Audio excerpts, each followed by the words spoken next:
lo que vi. Sí, es el libro más antiguo.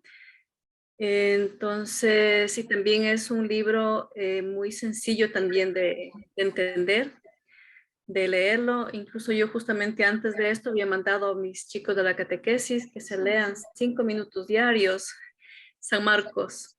Y tiene 16 capítulos, entonces, porque justamente yo estoy en año bíblico y esto me está sirviendo de maravilla, ¿no? Justo estamos en los evangelios y esto me ha servido mucho para la catequesis. Sí, y conocer más, incluso ahí me llamó la atención al final de San Marcos, ¿no? Los 3 puntos suspensivos, ¿qué significa eso? Que uno ve ese detalle, pero uno no, no lo reflexiona, ¿no? No, sí, estoy muy contenta y he aprendido muchas cosas de este Evangelio de San Marcos. Muchas gracias, Rosario. Y sí, es un buen libro para poner a leer a los de catequesis, porque es un libro más sencillo de entender. Así es. Ajá. Hablábamos que es porque es un momento en que la comunidad está intentando comprender a Jesús y nos refleja muchas acciones de Jesús para comprender quién es Jesús, ¿no? Quizás ya Juan es un evangelio más elaborado porque ya la comunidad ha andado bastante, ¿no? O por ejemplo, el evangelio de lo que decíamos, lo comparamos con Mateo, que ya era una comunidad que habían nacido cristianos, ¿sí? Es que los de Marcos estaban convirtiéndose todavía al cristianismo. Es diferente una comunidad que se está convirtiendo al cristianismo, que hasta ahora está convirtiéndose al cristianismo, a una comunidad que ya nació hijos de cristianos, son hijos de cristianos, es decir, ya nacen cristianos, ya nacen comprendiendo muchas cosas. Entonces, ese es el evangelio de Mateo, ¿sí? Va para personas que ya nacieron hijas, o sea, ya nacieron cristianos. Entonces ya... Generación. Exacto. Entonces toman vida y enseñanzas de Jesús aplicadas más a ese contexto, ¿sí? En cambio, Marcos es para los que hasta ahora están empezando a creer en Jesús. Muchas gracias por ese aporte. Bueno, aquí sigue, creo que mi mami.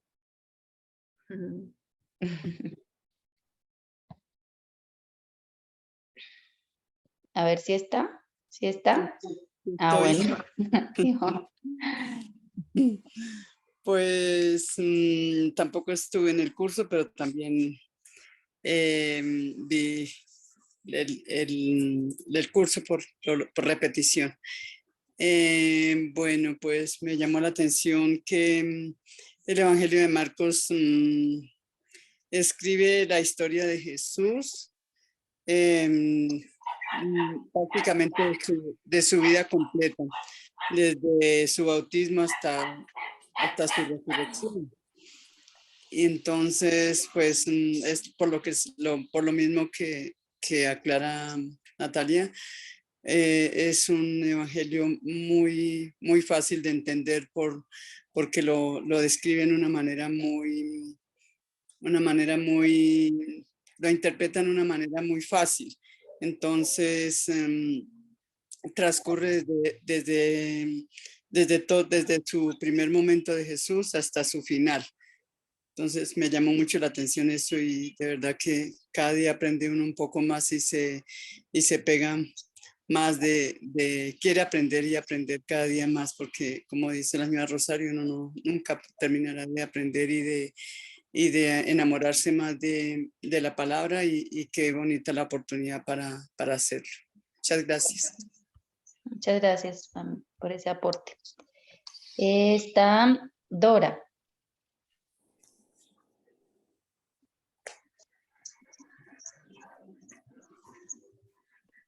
Dora está por ahí. Sí, hermana. Del Evangelio de Marcos, sí, también me llamó mucho la atención, que es el Evangelio más antiguo y más sencillo de comprender. Y de verdad que uno se pone a leerlo y va entendiendo más, de una manera más sencilla a Jesús, cómo va apareciendo Jesús y es muy bonito irlo leyendo y entenderlo, irlo entendiendo más, de una manera más fácil. Muchas gracias, Dora, y qué bueno que lo vayan leyendo. Esa es una tarea que les queda, ¿no? Que vamos estudiando el Evangelio, pero pues qué bonito que nosotras en nuestros tiempos de oración podamos ir leyendo el Evangelio, ¿no? De Marcos, el Evangelio que estamos viendo, ¿no? Para comprender un poco más desde lo que vamos viendo ya el Evangelio. Cindy.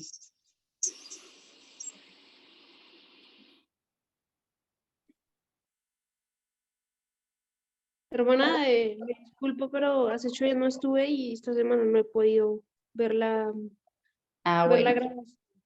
Bueno, ahí te queda de tarea verla y escuchar lo que están diciendo las compañeras y los Sí, me parece compañeros. muy importante. Bueno, gracias. Está Rosemary por acá. Hermanita, buenas noches para todos los compañeros. Buenas noches. Tampoco pude asistir, pero leí, vi el enlace que nos envió. Me gusta la forma en que la hermanita está tratando y haciéndonos entender esa parte del Evangelio. Personalmente, pues los escucho o leo los Evangelios, pero no había tenido la oportunidad de situar ese contexto historiográfico, ese contexto literario en que fue desarrollado, la organización tan perfecta en que va desde el comienzo hasta el fin de la vida de nuestro Señor Jesucristo. Entonces, sencillamente estoy anonadada y me siento pues apequeñada en el sentido de que desconozco mucho y es muy poquito lo que sé, entonces es un aprendizaje bastante grande y ahí vamos. Muchas gracias. Yo también me siento cada vez más ignorante en la palabra y es porque es un misterio, ¿no? Pero cada vez que aprendo algo nuevo me siento más ignorante, es decir, como que es un mundo tan grande, un misterio tan grande el que hay detrás de la palabra de Dios que uno nunca lo abarcará, ¿no? Entonces, pero pues qué bonito podernos ir acercando poco a poco a algo, ¿no? Que Dios nos dé esa oportunidad. Muchas gracias. Está por aquí Miguel.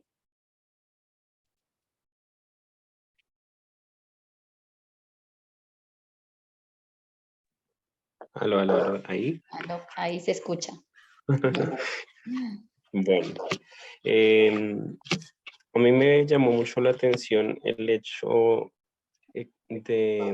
con lo que iniciábamos esa explicación de esos 8 días, y es el hecho de las figuras, del hombre, del león, del águila. Bueno, eso, pues no sé por qué me llamó como tanto la atención en su simbolismo de cada animal. O sea, es que no sé cómo explicarlo, ¿sí? Pero verlo como simboliza precisamente a cada evangelista, y a medida que nosotros vamos estudiándolo, pues de pronto vamos hallando mucha más concordancia. Pues yo lo veo desde ese lado, ¿sí? Vamos hallando más concordancia de lo que nos va mostrando cada evangelio con esa imagen, ¿sí? Y, y pues bueno, eso es que sí fue para mí eso como algo un poco, wow, como sorprendente, porque yo recuerdo que de pequeño mi mamá me había llevado, creo que a Buga fue, y me había regalado un Cristo. Y recuerdo que ese Cristo en las puntas tenía esos símbolos, ¿sí? Mm, Y mira que hasta ahora es que vengo como a comprender el por qué eso, ¿sí? Era algo que yo en el momento no entendía, y pues mi ujú, mamá tampoco sabía cómo explicarme eso. Entonces, bueno, pues para mí eso es lo más significativo. ujú. Muchas gracias. Sí, sí, hay un Cristo que tiene abajo, la parte de abajo, justo los 4 símbolos en animal de los evangelistas. Qué bien, qué bien. Muchas gracias, Miguel. Romy Isabel aparece por aquí. Para los que no habían llegado, estamos hablando de algo que les haya llamado la atención del Evangelio de Marcos, de lo que hemos visto del contexto histórico y literario. Buenas noches, hermanita. Muy buenas noches. Bueno, El Evangelio de San Marcos, aunque él en todo su evangelio nos da a entender muchas maravillas de lo que nosotros podemos llegar a parecernos a Jesús en ese caminar de la vida. Y para allá tenemos que ir, parecernos a Jesús y actuar como Jesús. Entonces, creo que el Evangelio de Marcos, él en el momento en que empezó a escribir y nosotros a leerlo, esa interpretación es llevarnos en ese caminar, llevarnos a ese caminar de parecernos a él, a Jesús. Entonces, es uno de los evangelios que le da a uno como tanto testimonio en el cual tenemos que reflexionar. Ay, carambas, en esto estoy como decayendo. Tengo que ser más fuerte, porque en ningún momento nos están hablando de que no podamos seguir. Siempre hay que seguir. Y obviamente la vida va avanzando con todos sus cambios, pero hay que seguir de frente. Y entonces el Evangelio de San Marcos a eso nos conlleva, a parecernos a Jesús en la humildad, en la misericordia.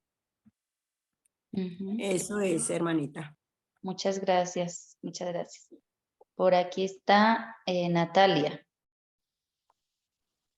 Buenas noches para todos. Buenas La semana pasada me uní en la sesión presencial y pues varias impresiones. La primera, como y la más general, comparto el sentimiento de doña Rosemary en términos, ella decía algo como apequeñarse, y es como confesar que me cuesta a veces como seguir todo el hilo de la sesión, porque los temas que se tratan son complejos y son bastantes, así que tratando como de pedirle al Espíritu Santo que lo oriente a uno y lo guíe, porque como dice la hermana, pues como que entre más se va aprendiendo de pronto un dato, una información, como que más se da uno cuenta que no, la verdad no sabe mayor cosa ni ha profundizado. Y también como esa disyuntiva que vive uno al tratar de conciliar los saberes y los conocimientos que va adquiriendo de un evangelio y en general de la palabra, con lo que realmente se hace en la vida y con lo que también hace parte del sentir. O sea, cómo llevar la palabra al corazón y a las entrañas y no solamente en la cabeza. Eso me parece muy, muy complejo y es como el reto, pero yo pienso que ahí solamente la gracia puede actuar. No creo que sea una cosa tan mía.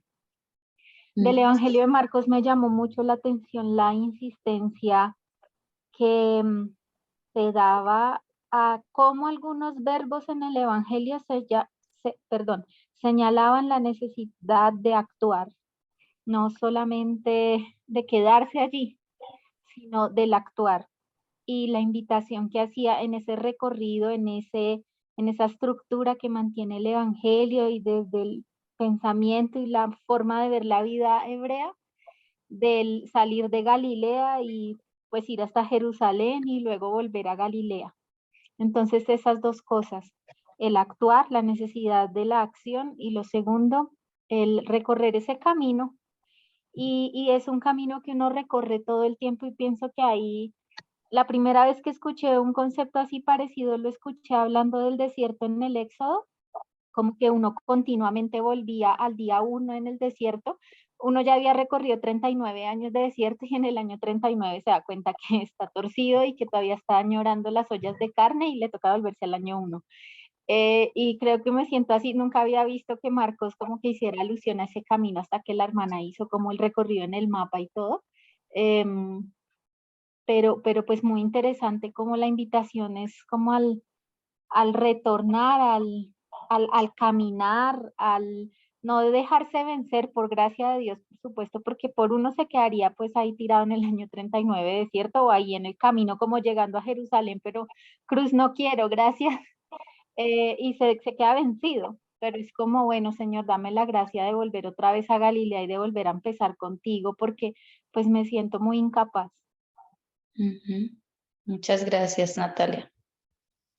Y la hermana Mayerly, no sé si estás por ahí, se te escuche.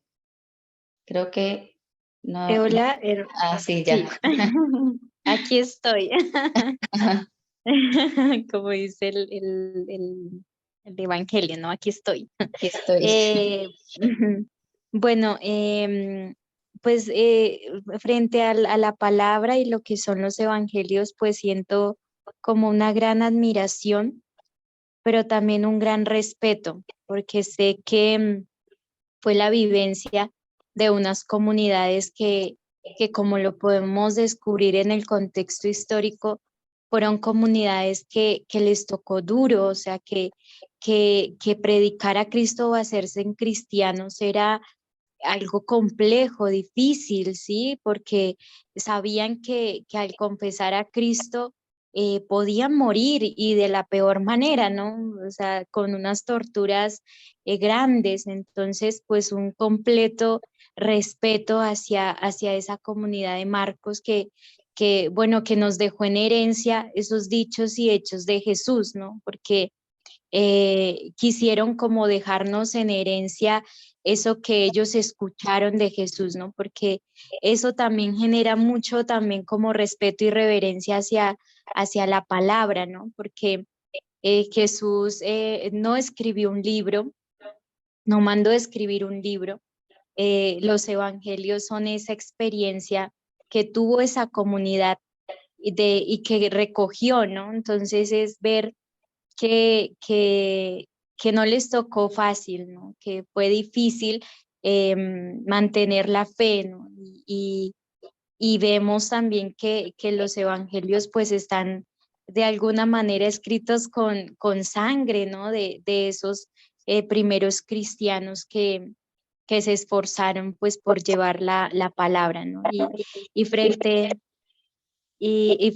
pues al Evangelio de San Marcos, lo que más me llama la atención es precisamente eso, esa figura del discipulado, ese discipulado que a pesar de la adversidad, a pesar de la persecución, quiere dar a conocer a Cristo, quiere confesar a Jesucristo, seguirlo, vivirlo, ¿no? Entonces es admirable también verlo de esa manera, ¿no? El seguimiento y pues la misma estructura también del mismo evangelio, ¿no? La organización que el escritor Ujú. busca darle para que vayamos siguiendo como una secuencia, ¿no? Entonces eso también es interesante y valioso frente pues al evangelio, ¿no? Ujú. Bueno, muchísimas gracias. Muchas gracias, hermana Mayerly. Bueno, entonces, gracias por esas apreciaciones y vamos a empezar entonces con el tema que pues no es tan largo, pero es muy importante, ¿no? Esta parte, esa dimensión teológica del Evangelio. Entonces, por un lado, tenemos que tener claro que todos los evangelios están mostrando la identidad de Jesús, ¿cierto? En Marcos muestra esa identidad como hijo de Dios, como el proclamador del reino de Dios, ¿no? Como el Mesías. De hecho, esa pregunta, ¿no? ¿Quién dice la gente que soy yo? La identidad de Jesús. Eso es lo que le interesa mostrar a Marcos. ¿Quién es Jesús? Y también la identidad del discípulo. Por eso, ¿y ustedes quién dicen que soy yo? ¿No? Porque también bueno, esta es la identidad de Jesús, pero su discípulo también, cómo tiene que vivir, cómo tiene que ser, ¿no?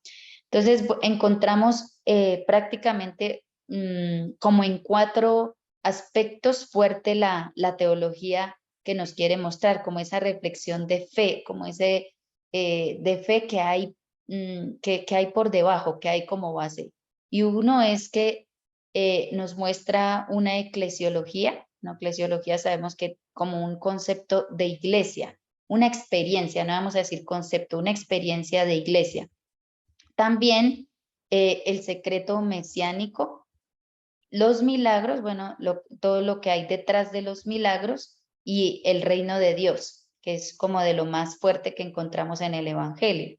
En cuanto a la eclesiología, pues recordemos que la comunidad ya ha ido caminando, ¿sí? De hecho, pues ya muchos de los testigos oculares no existen, escuchan los cristianos que han escuchado a los testigos oculares, o algunos ya han escuchado a otros que escucharon a los testigos oculares, pero es una comunidad que ya van dando, ¿cierto? Ya van dando en ese conocimiento de Jesús.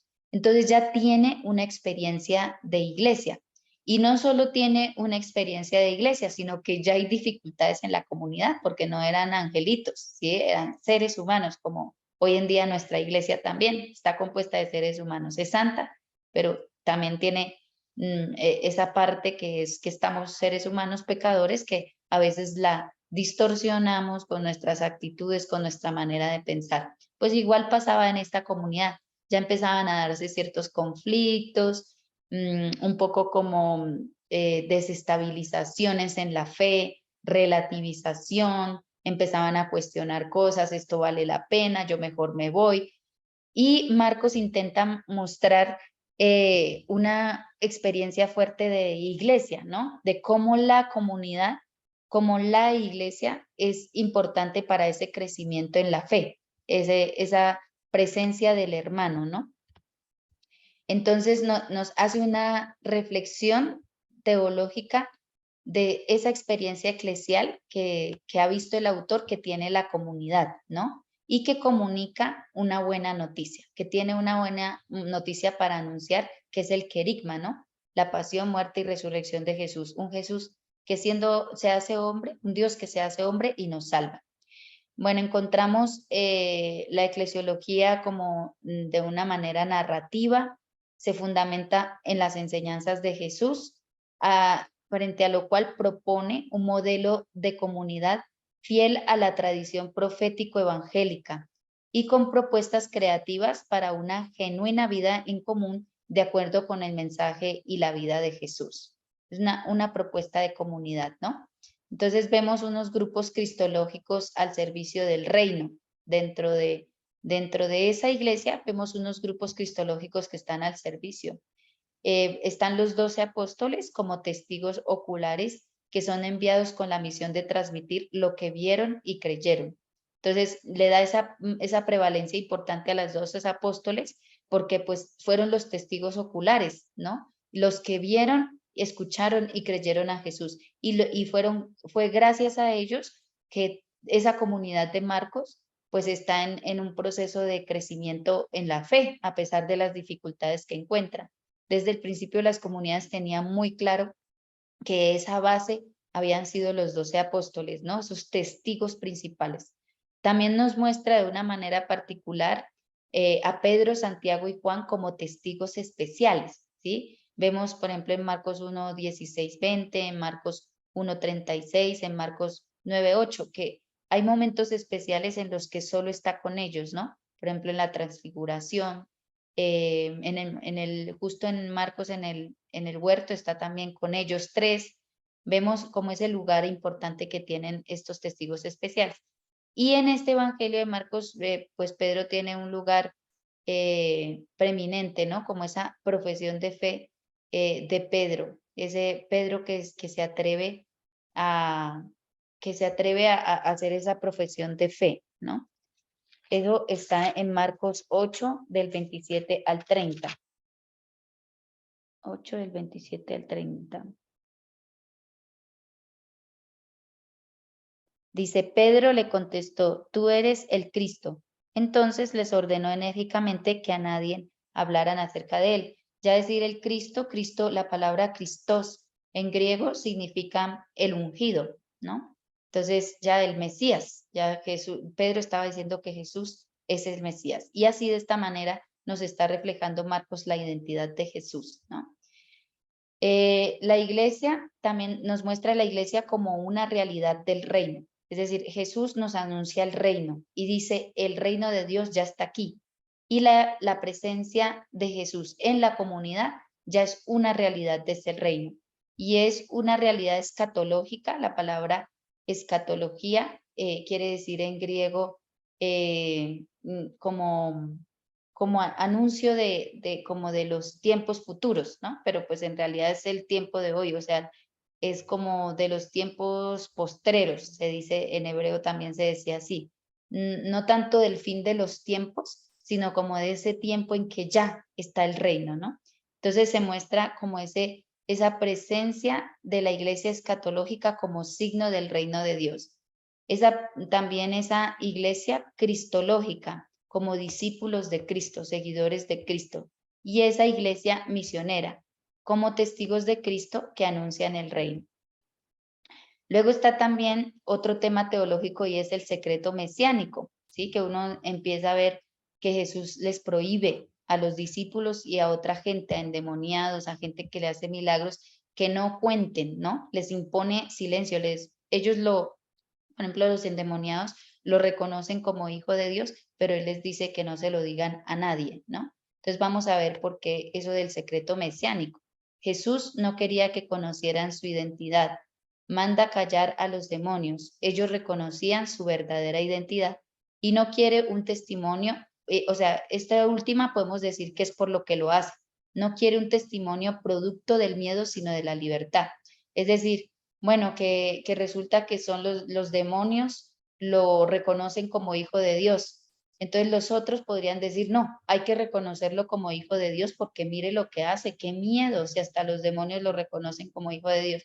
Entonces el evangelista lo que está queriendo hacer, tras ese silencio mesiánico que Jesús impone, es que la comunidad entienda que aunque Jesús haya hecho muchos milagros, tenga muchas señales, muestre por todos los lados que es el Mesías, cada persona tenga la experiencia de encontrarse con él, haga como el proceso, es decir, no crea por los milagros, no crea por lo que, sino porque realmente tuvo, o sea, su creencia es un fruto de ese encuentro personal con Cristo, ¿no? Como que haga el proceso de fe, que no se deje llevar tanto porque hace milagros, porque expulsa demonios, sino porque realmente sintió en su corazón ese deseo de seguir a Jesús y esa certeza de que Jesús es el Mesías. Es lo que nos quiere transmitir o lo que le quiere transmitir también Marcos a la comunidad.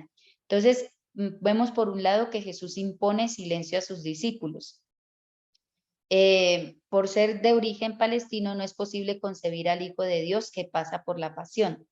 ¿Sí? O sea, como que no, esto de creer que el Hijo de Dios, que el Mesías va a pasar por un terrible momento de pasión y crucifixión, eso no les cabe en la cabeza, ¿sí? Como que no lo conciben, como que el Hijo de Dios va a pasar por la pasión.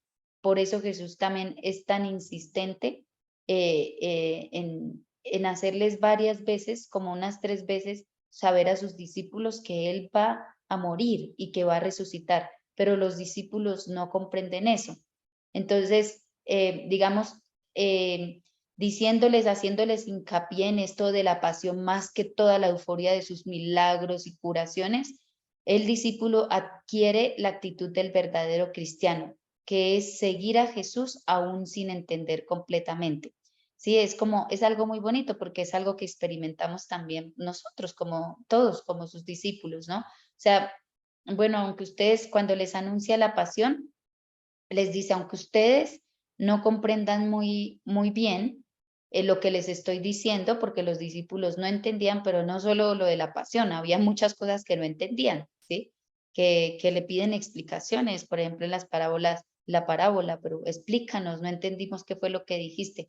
Y vuelve y dice, los discípulos no entendían, ¿cierto? Entonces, con esto el evangelista está enseñando como esa petición de Jesús también, de que tenemos que seguirlo, aunque de momento haya cosas que no entendemos completamente, porque son misterios, pero aún así lo seguimos con esa certeza de que Él en el camino también nos va ayudando a crecer en la fe y nos va ayudando a comprender mejor el misterio hasta donde podemos comprender como seres humanos, ¿no?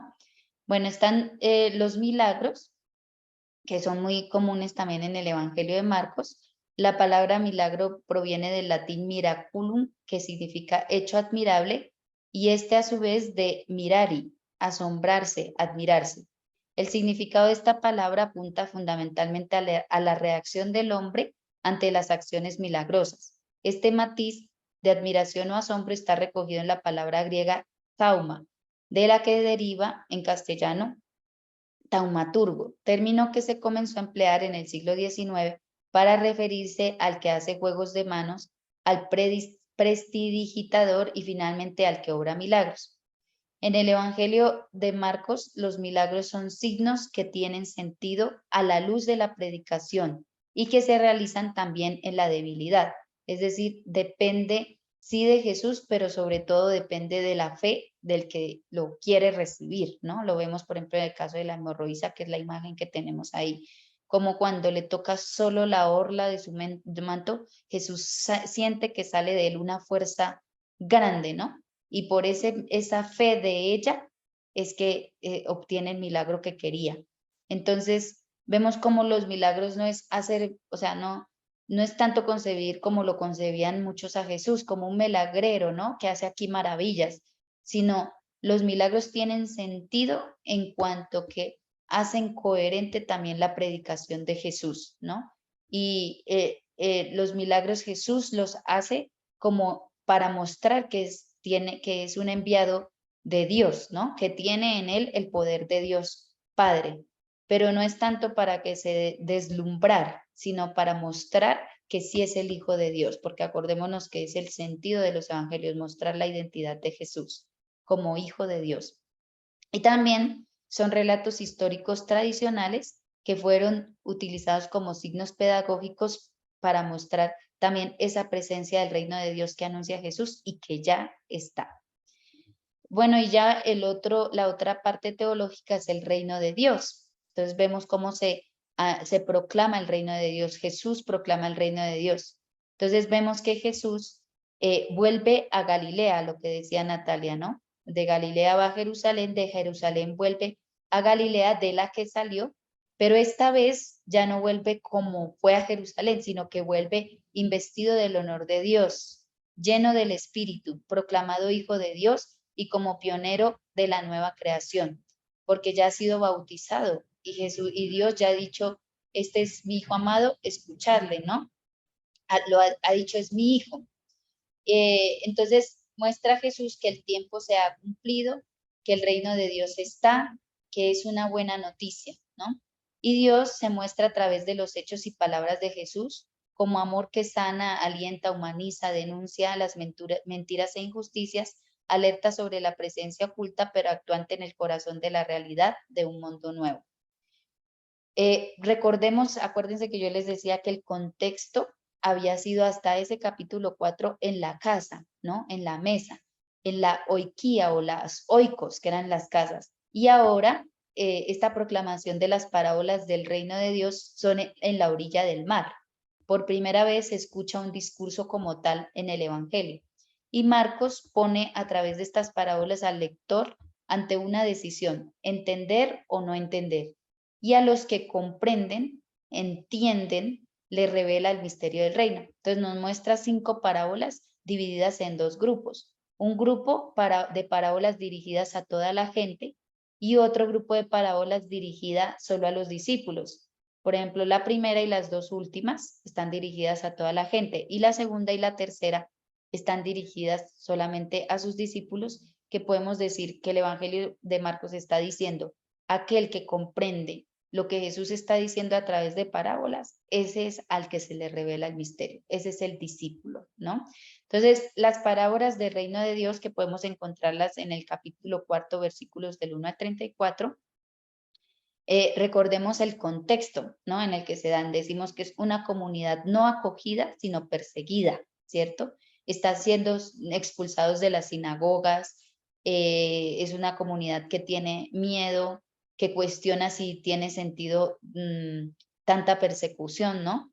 Y esto pues amenaza la integridad de la comunidad porque cuestionan el sentido de la fe y desestabilizan.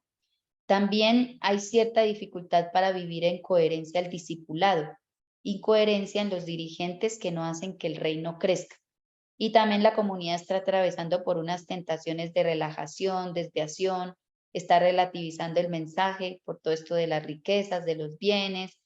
Entonces el autor quiere mostrar a través de estas parábolas del reino que proclama Jesús, que enseña Jesús, la responsabilidad que tiene la comunidad porque conoce los misterios del reino de Dios. Como decir, ojo, ustedes no se pueden descuidar porque a ustedes se les ha desvelado el misterio del reino de Dios. Si ustedes no proclaman con su vida y su palabra el reino de Dios y eso que les ha sido desvelado, entonces no están asumiendo con responsabilidad su papel de discípulos, ¿no?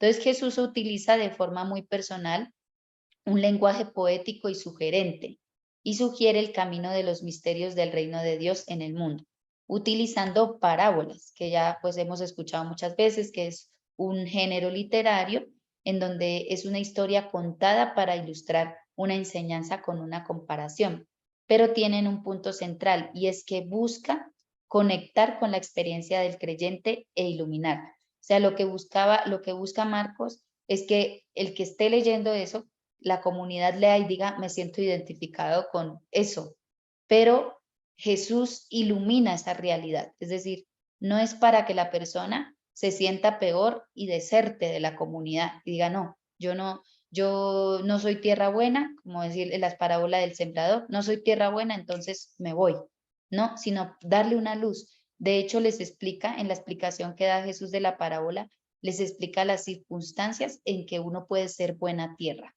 ¿no? Entonces, están las parábolas dirigidas a la gente, en las que Jesús utiliza una imagen familiar que es la siembra. El centro no es el sembrador, sino la semilla y su relación con la tierra, el destino de la semilla.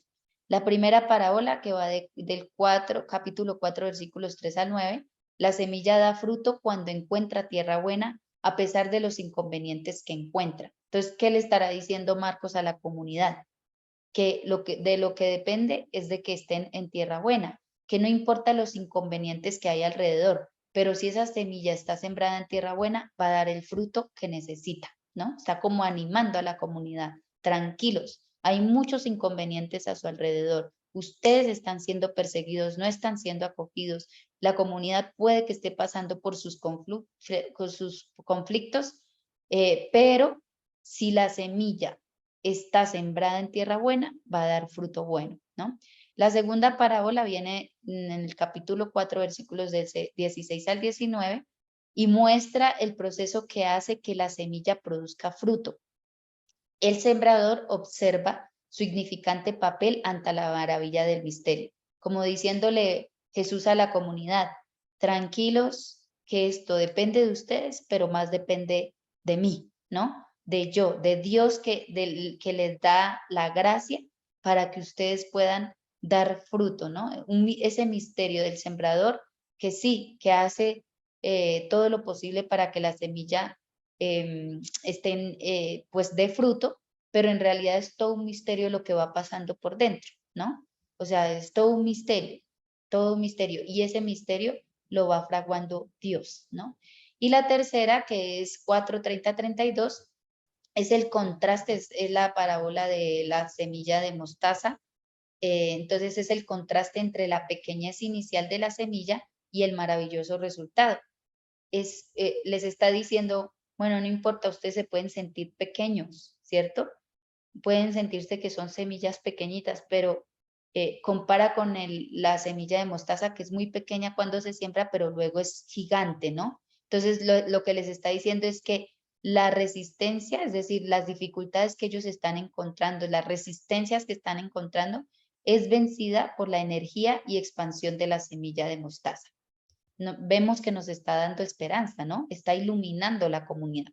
También están las dos parábolas a los discípulos, en las que a los discípulos, que son a quienes les ha revelado el misterio del reino de Dios. Entonces vemos que a ellos los llama a un ladito y les hace la explicación de la parábola del sembrador. Dice, Jesús comenzó a enseñarles que el Hijo del Hombre debía sufrir. Ay, perdón, ese no es. Ya estoy donde no es. En el 4. Entonces dice, y añadió, ¿no entendéis esta parábola? ¿Cómo entonces vais a comprender todas las parábolas? Entonces empieza a hacerles la explicación de la parábola del sembrador Y también culmina con dos imágenes, la imagen de ser luz y la imagen de la generosidad, ¿no? Al que da, se le dará más, y al que no da, se le quitará hasta lo que tiene, ¿no? Entonces, les explica las circunstancias que hacen que la semilla dé más o menos fruto. Les ofrece criterios de discernimiento para que el lector sepa situarse ante lo escuchado.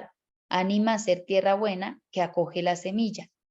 Y a través de las dos imágenes muestra esa importancia de la generosidad y responsabilidad para ser tierra buena.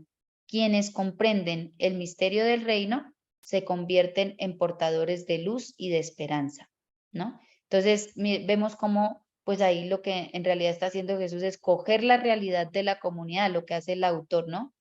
Valerse de estas parábolas de Jesús para que la comunidad se sienta identificada en su realidad con esas parábolas. Si les tiene que dar un estrujón, que les dé el estrujón, ¿cierto? Pero que sientan que a través de las parábolas Jesús les está dando luz en el camino, les está iluminando como comunidad.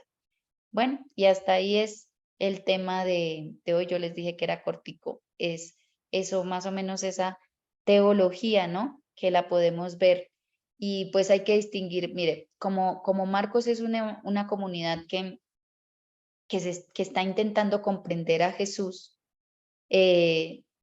por eso encontramos que esa experiencia de encuentro con Jesús sucede mayoritariamente en las casas, ¿no? En torno a la mesa. Pero si uno se va a Lucas, que es una comunidad que han dado un poquito más, aunque eso es de paganos, la experiencia de encuentro con Jesús sucede en el camino, en el Jodós se llama, ¿no? Sucede en el camino, ¿sí? Porque pues ya era una iglesia más misionera, ya no era tanto en las casas, sino era hacia fuera de las casas. También como en Marcos, la comunidad estaba siendo expulsada de las sinagogas, ya empiezan a ver estos cristianos son diferentes, ¿no? Estos seguidores de Cristo no pueden ser judíos, son muy diferentes. Entonces los expulsan de las sinagogas, se reúnen en las casas, ¿no? Y en las casas, sucede ese encuentro con Jesús, y eso es importante tenerlo en cuenta a la hora de leer el Evangelio de Marcos, cómo esa salvación sucede en las casas, aunque también pues hay muchos textos en el camino, o como hemos visto ahora, este discurso de las parábolas en el mar, cerca al mar, ¿no? Pero vemos una gran cantidad de encuentros de Jesús con las personas en las casas, ¿no? Aunque también fuera, pero en las casas sobre todo. Entonces, pues eso era el tema hasta hoy. No sé si tienen alguna pregunta, si quisieran comentar algo. La idea es que dentro de 8 días ya vamos a hacer una lección divina de algún evangelio de Marcos, pero ya pues con el conocimiento de ese trasfondo histórico, literario, teológico. Vamos a ver el significado de algunas palabras claves que haya en griego, que nos puedan dar luz también, que nos ayuden, nos animen en nuestro seguimiento y nuestro discipulado, ¿no? Porque finalmente, como nos decía la hermana Mayerly, para eso son los evangelios, para mostrarnos quién es Jesús, pero también para mostrarnos el camino como discípulos, porque somos discípulos, tenemos que considerarnos discípulos, y qué mejor que los evangelios para mostrarnos cuál es la identidad del discípulo, ¿no? Si nos llamamos discípulos de Jesús, cuál es el camino que tenemos que seguir, que es el de el maestro que nos guía y nos orienta. Entonces, no sé si hay alguna pregunta, aporte, inquietud, algo que quisieran saber.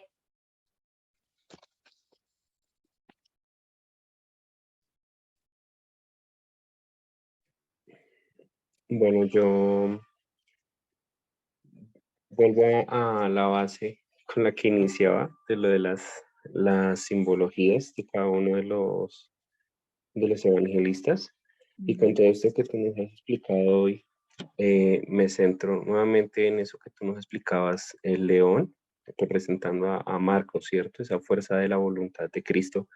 Y pues mira que a través de lo que nos estás compartiendo hoy, haciéndonos ver de todo lo que pasaba de Jesús, dando a conocer de ese reino de Dios a través de las parábolas y todo, pues me hace ver o entender esa voluntad de Dios, ¿sí? Porque también recuerdo por ahí algunos casos en los que Jesús es como que se alcanzaba a irritar de la impaciencia con los humanos, y sabemos cómo somos nosotros entre humanos, pero muy bonito el gesto que él está teniendo a través de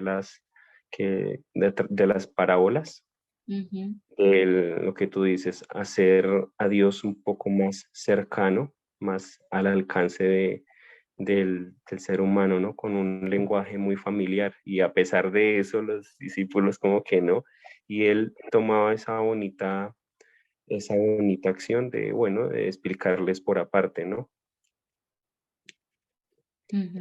Muchas gracias, Miguel, así es. A veces pienso que Dios tiene más paciencia de la que nosotros tenemos con nosotros mismos, ¿no? En nuestros procesos de fe, porque los evangelios muestran son procesos de fe. Sí, unos discípulos que mire todo lo que llegaron a hacer, ¿no? Sentaron las bases de ese seguimiento a Jesús, fueron valientes, pero no entendían, no comprendían. Y lo que el evangelista está mostrando son procesos de fe que no se dan de la noche a la mañana, no entendemos todo de la noche a la mañana, todo ya, sino que nuestra fe en nuestra vida también es un proceso que se va construyendo, ¿no?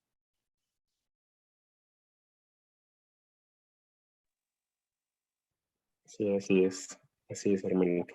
Muchas gracias. Gracias a ti. ¿Alguien más?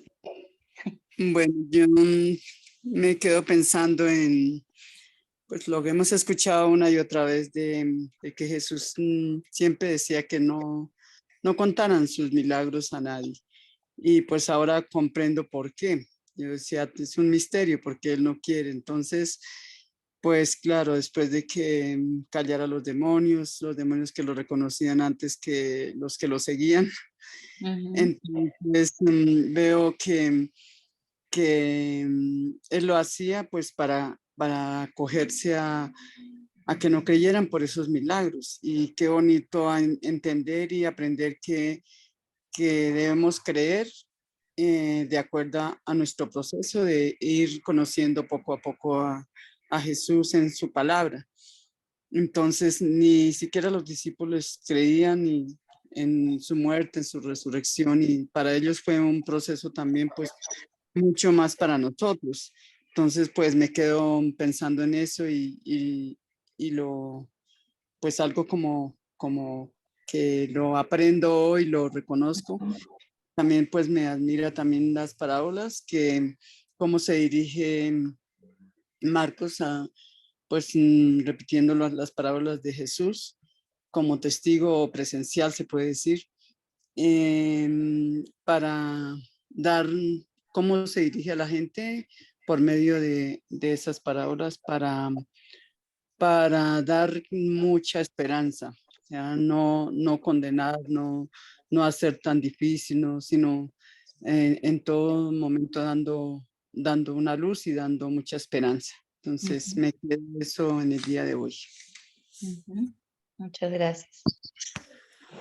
Muy bonito, sí. Sobre todo eso que decía mi mami, de comprender, o sea, eso nos invita a interrogarnos por qué creemos en Jesús, ¿no?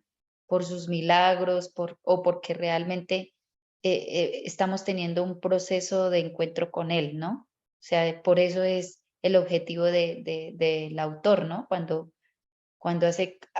muestra un Jesús que dice, no vayan a contar que yo soy el Mesías. Y ustedes sino para que el creyente haga su propio proceso, pero no se deje deslumbrar por lo externo, sino que haga un encuentro profundo, o sea, construya un encuentro profundo con Jesús. Claro, lo otro puede ayudar, ¿no? Por ejemplo, si uno se va al Evangelio de Juan, cuando ya nos vayamos al Evangelio de Juan, que Juan ya no llama los milagros como milagros, sino signos, los llama. Y muestra Juan cómo hay como unos niveles de discipulado, ¿sí? Pero se llega como a esa perfección de discípulo cuando uno, a través de los signos, sí es como un primer paso para creer, pero no nos podemos quedar ahí, sino se da un paso más grande de permanecer y de conocer a Jesús, entonces nos quedamos en ese proceso inicial de dejarnos deslumbrar por los milagros y por lo que hacía Jesús, pero no estamos construyendo un proceso de permanencia, de perseverancia en Él que nos permita conocerlo, ¿no? Entonces, igual es lo que nos quiere mostrar a través de ese secreto mesiánico. ¿Algún aporte más? ¿Pregunta? ¿Aclaración? Dice un profesor, chistes, comentarios. Yo hasta hace un tiempo pensaba, cuando se refiere en las lecturas del Evangelio, que dice que no le digan a nadie, lo tomaba como, a ver, cuéntenselo a todo el mundo, menos a nadie. Mm. O sea, como un mensaje, algo así, encriptado de Jesús, porque en realidad empezaba era a ocurrir lo contrario. Ah, Él ya. les decía, pero se empezaba a pasar, era lo contrario. Ujú. Sí, sí, sí. Sí, claro, porque empiezan es a creer en Él, ¿sí? Sino que lo que pasa es que se va dando cuenta. Acuérdense que el Evangelio nos dice que una multitud le seguía, ¿cierto? Pero esa multitud se dejaba deslumbrar, era por eso. Entonces Jesús empieza a darse cuenta de eso, ¿sí? Y seguramente la comunidad, la comunidad de Marcos lo está experimentando, que hay gente que se deja deslumbrar por eso, por los milagros, pero que en realidad su experiencia como discípulo no está siendo fuerte, y no está siendo fuerte, nos lo muestran las parábolas, ¿sí? No están siendo tierra buena para que haya un nivel de perseverancia en el discipulado, sino que con las dificultades ya, bueno, nada, renuncio a ser discípulo de Jesús.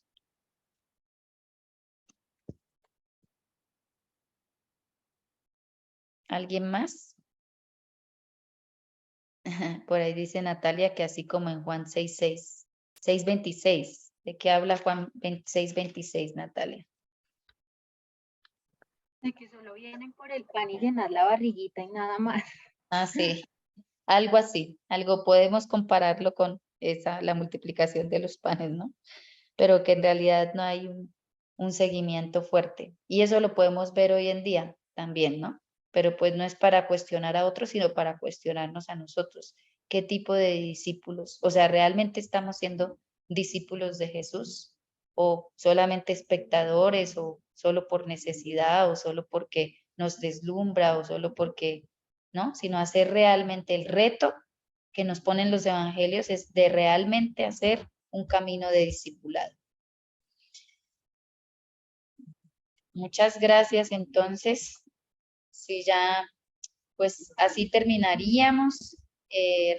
Rosario, ¿ibas a hablar? No sé si ibas a hablar.